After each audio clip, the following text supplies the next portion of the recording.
Oh Lord, I need you now more than ever. Would you put my heart back together? I searched the world till my head hurt just to find out your ways better. Oh, oh.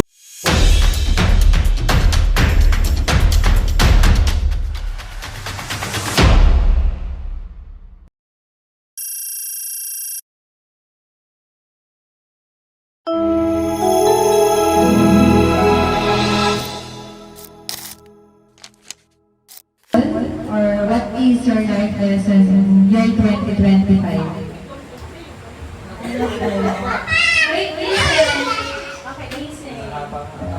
Ano po, aking life is love, trust, and be faithful. Everything happens for a reason. So,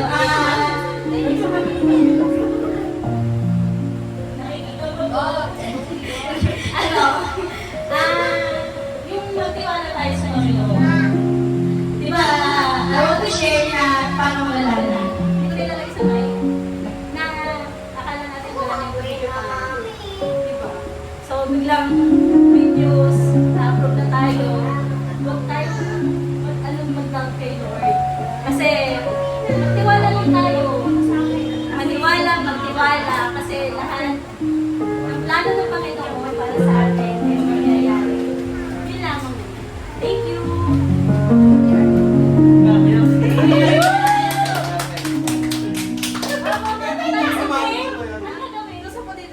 Exercise mo. Makakain natin.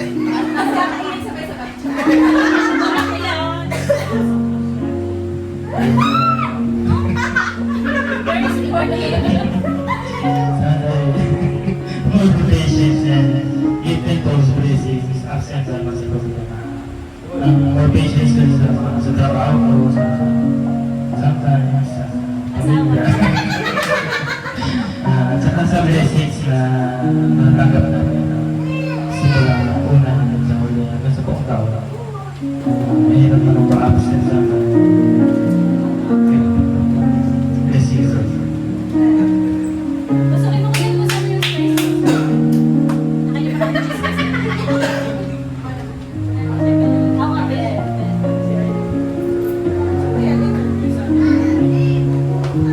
Ako naman, for the year 2025, personally, our life kasi hindi may iwasan na makakapag-encounter tayo ng mga difficult individuals. So, at puro negativities yung laging iniisip nila. Na natutunan ko na mas maging mapagpasensya, mapag-unawa, na it's not our job to change them, to please everyone. That God will handle that. And I choose to love and have peace and always pray for them. And for the another aspect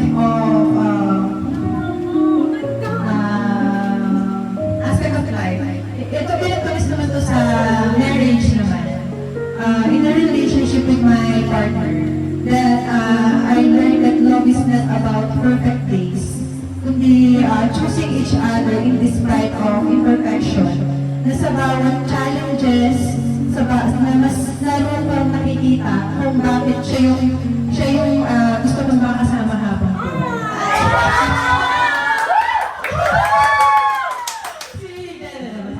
Sabi mo copy paste.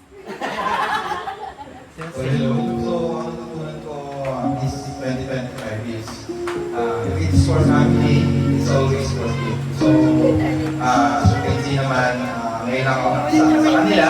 So, noon medyo dahil binata puro barkada, magkakapera sa isang bagay na so, as time goes by, mas lumalim ang relationship namin mga asawa, na-realize ko na piliin nyo lang yung pamilya nyo. Kasi kung family nyo lang yung tutulong sa inyo, pag down na kayo, family nyo lang din ang magiging number one support sa inyo.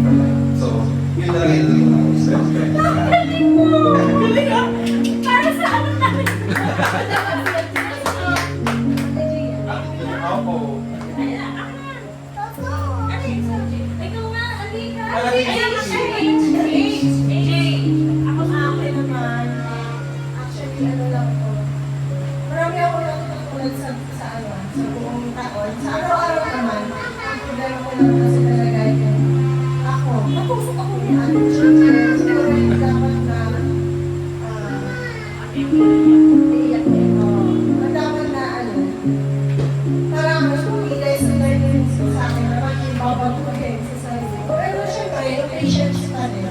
Para sa amin tayo mag-asawa, sa amin tayo mag-ina. Kahit sa mga nangyayari sa buhay ng ngayon, tayo na rin yung nangyayari.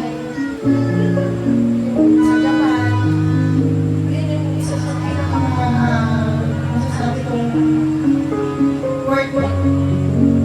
Sulit na. Ayun, ito. Yung hindi ako nakikipag-share. Ako naman, Patient training. Patient training. Kasi medyo naging struggle talaga yung trabaho. Common naman yung patient talaga. Kasi nandiyan na may kapilit ka, hindi kayo gusto na nakasunod ka sa buwan. Pero at least mahal niyo pa rin ang pamilya. Yung pa rin na nakakain sa buwan. So, yun.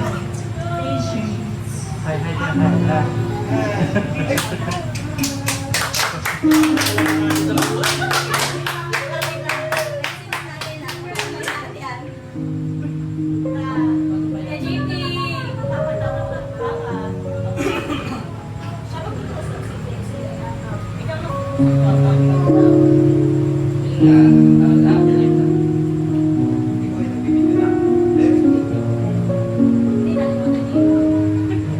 Yun, yung mga trials yan, sa mga nagpasan ng mga trials.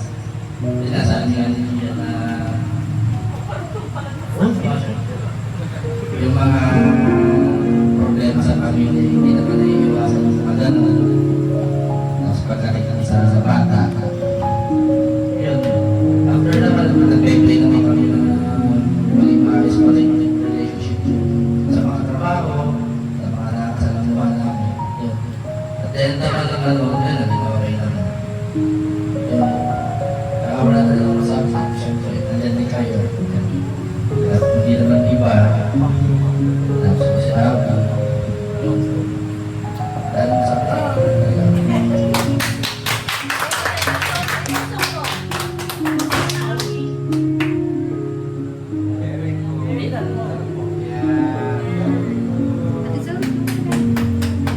Ako naman, ang natutunan ko sa last year yung 2025 ay mas naging hinahanap ako sa pag-drive at mas natutunan ko din na mas pupogi ako kapag magpapapaya. At siyempre natutunan ko din na mas magsimala kay Lord. At natutunan ko din na mas magiging masaya ang buhay kapag araw-araw kami magkakaunawaan ng asawa. So, yun.